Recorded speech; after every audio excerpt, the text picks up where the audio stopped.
Hello and welcome to Sleep Cove, the podcast and YouTube channel to get a great night's sleep. This recording does not have any relaxing music in the background, and if you would prefer the recording to have relaxing music, check out the top pinned comment for a link to that video. Please listen to this recording in a place where you can comfortably and safely go to sleep. And let's begin Jorinda and Jorindel by the Brothers Grimm. There was once an old castle that stood in the middle of a deep, gloomy wood, and in the castle lived an old fairy. Now this fairy could take any shape she pleased. All the day long she flew about in the form of an owl, or crept about the country like a cat, but at night she always became an old woman again. When any young man came within 100 paces of her castle, he became quite fixed and could not move a step till she came and set him free, which she would not do till he had given her his word never to come there again. But when any pretty maiden came within that space, she was changed into a bird, and the fairy put her into a cage and hung her up in a chamber in the castle. There were 700 of these cages hanging in the castle, and all with beautiful birds in them. Now there was once a maiden whose name was Jorinda. She was prettier than all the pretty girls that ever was seen before, and a shepherd lad, whose name was Jorindel, was very fond of her, and they were soon to be married. One day they went to walk in the wood, that they might be alone, and Jorindel said, "We must take care that we don't go too near to the fairy's castle." It was a beautiful evening.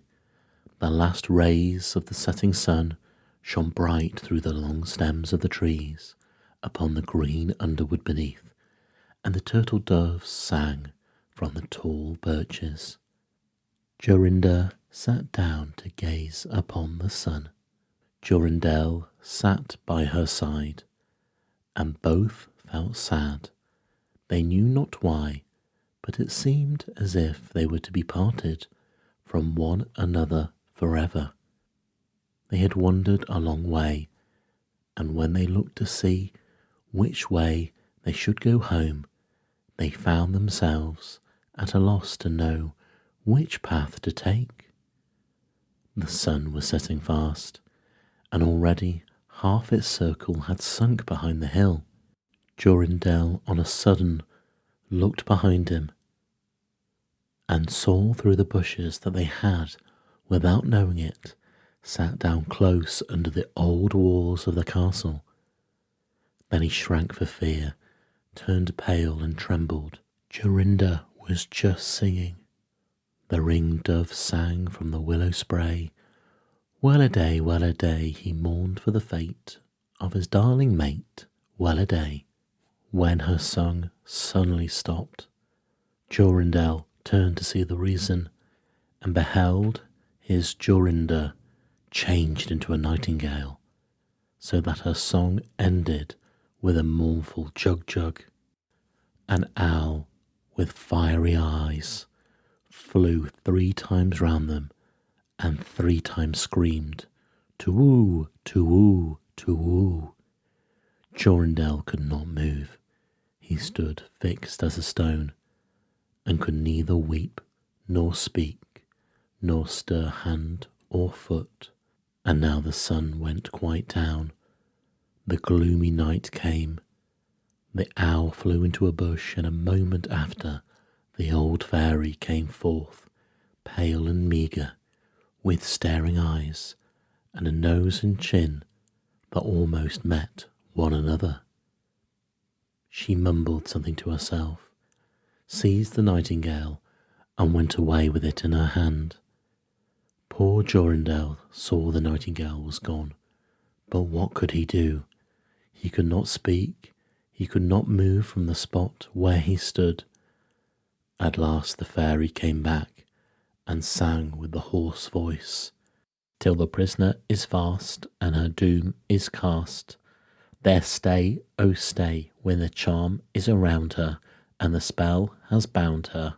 Hie away, away." All of a sudden, Jorindel found himself free. Then he fell on his knees before the fairy and prayed her to give him back his dear Jorinda. But she laughed at him and said he should never see her again. Then she went her way. He prayed, he wept, he sorrowed, but all in vain. "Alas," he said, "what will become of me?" He could not go back to his own home, so he went to a strange village and employed himself in keeping sheep. Many a time did he walk round and round, as near to the hated castle as he dared go, but to all in vain. He saw or heard nothing of Jorinda. At last he dreamt one night that he found a beautiful purple flower, and that in the middle of it lay a costly pearl. And he dreamt that he plucked the flower and went with it in his hand into the castle, and that everything he touched with it was disenchanted, and that there he found his Jorinda again. In the morning, when he awoke, he began to search over the hill and dale for this pretty flower, and 8 long days he sought for it in vain. But on the 9th day, early in the morning, he found the beautiful purple flower, and in the middle of it was a large dewdrop, as big as a costly pearl. Then he plucked the flower and set out and travelled day and night till he came again to the castle. He walked nearer than 100 paces to it, and yet he did not become fixed as before, but found that he could go quite close up to the door. Jorindel was very glad to see this. Then he touched the door with the flower, and it sprang open, so that he went in through the court and listened when he heard so many birds singing. At last he came to the chamber where the fairy sat with the 700 birds singing in 700 cages. When she saw Jorindel, she was very angry and screamed with rage, but she could not come within 2 yards of him, for the flower he held in his hand was his safeguard. He looked around at the birds, but alas, there were many, many nightingales, and how then should he find out which was his Jorinda? While he was thinking what to do, he saw the fairy had taken one of the cages and was making the best of her way off through the door. He ran or flew after her, touched the cage with a flower, and Jorinda stood before him and threw her arms round his neck, looking as beautiful as ever, as beautiful as when they walked together in the wood.